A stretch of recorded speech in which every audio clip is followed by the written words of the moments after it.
പ്രചാരണ പൊതുയോഗങ്ങൾ കൊടുമ്പിരിക്കൊണ്ട് നടക്കുകയാണ്. ആവശ്യത്തിന് പ്രാസംഗികരില്ല എന്നതാണ് മുക്കിന് നടക്കുന്ന പൊതുയോഗങ്ങളുടെ അവസ്ഥ. ഉമ്മൻചാണ്ടി പങ്കെടുത്ത പരവൂരിലെ കോൺഗ്രസ് പൊതുയോഗത്തിൽ ഒരു ഗംഭീര പ്രസംഗം നടന്നു. നേതാക്കൾ ഇല്ലാത്തതിനാൽ പുതുതലമുറക്കാരിയാണ് പ്രസംഗിച്ചത്. കേട്ട് ഒടുവിൽ ഒരു പഴന്തലമുറക്കാരൻ വിതുമ്പി കരയുകയും ചെയ്തു.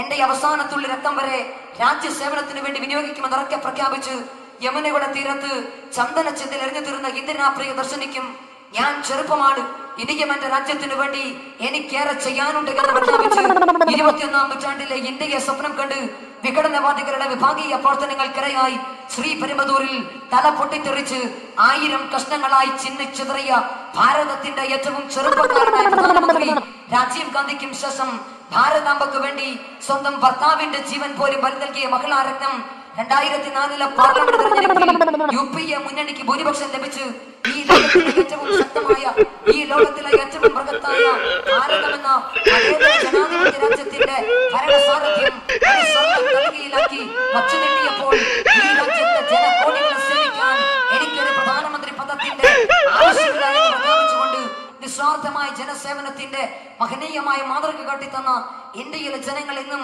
ആത്മാഭിമാനത്തോടെ മാത്രം സ്മരിക്കുന്ന മഹിളാരത്നം ശ്രീമതി സോണിയാഗാന്ധി ലോക രാഷ്ട്ര നേതാക്കന്മാർ ലോക സാമ്പത്തിക ഗുരുനാഥന്റെ സ്ഥാനത്ത് കണ്ട് ആദരിക്കുകയും ബഹുമാനിക്കുകയും ചെയ്യുന്ന ഭാരതത്തിന്റെ പ്രധാനമന്ത്രി ഡോക്ടർ മൻമോഹൻ സിംഗും ശിവസേനക്കാരന്റെ വെല്ലുവിളികളെ അതിജീവിച്ചുകൊണ്ട് ഇന്ത്യയിലെ ഏതൊരു സാധാരണക്കാരനെയും പോലെ ഒരു ലോ ക്ലാസ് ട്രെയിനിൽ സഞ്ചരിച്ച് അങ്ങ് മുംബൈയുടെ മണ്ണിൽ കാലുകുത്തി ഇന്ത്യയിലെ ഓരോ തരി മണ്ണും ഓരോ ഇന്ത്യക്കാരനും അവകാശപ്പെടുന്നതാണ് എന്ന് പ്രഖ്യാപിച്ചുകൊണ്ട് ധീരമായ മാതൃക കാട്ടിത്തന്ന ഏതാണ് നിങ്ങളുടെ ജാതി, ഏതാണ് നിങ്ങളുടെ മതം, ഏതാണ് നിങ്ങളുടെ സമുദായം എന്ന് ഈ നാട്ടിലെ മാധ്യമ പ്രവർത്തകർ ചോദിച്ചപ്പോൾ Indian flag is my religion, എന്റെ ജാതി എന്ന് പറഞ്ഞാൽ, എന്റെ മതം എന്ന് പറഞ്ഞാൽ, എന്റെ സമുദായം എന്ന് പറഞ്ഞാൽ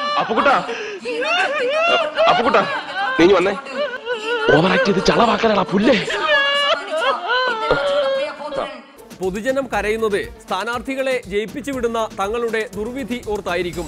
അധികാരത്തിൽ എത്തിക്കഴിയുമ്പോൾ എല്ലാം മറക്കുന്നവരുടെ സ്ഥിരം ഏർപ്പാടുകൾ. ഇന്നത്തെ ഡെമോക്രസി ഇവിടെ പൂർത്തിയാകുന്നു. നാളെ കാണും വരെ നന്ദി, നമസ്കാരം.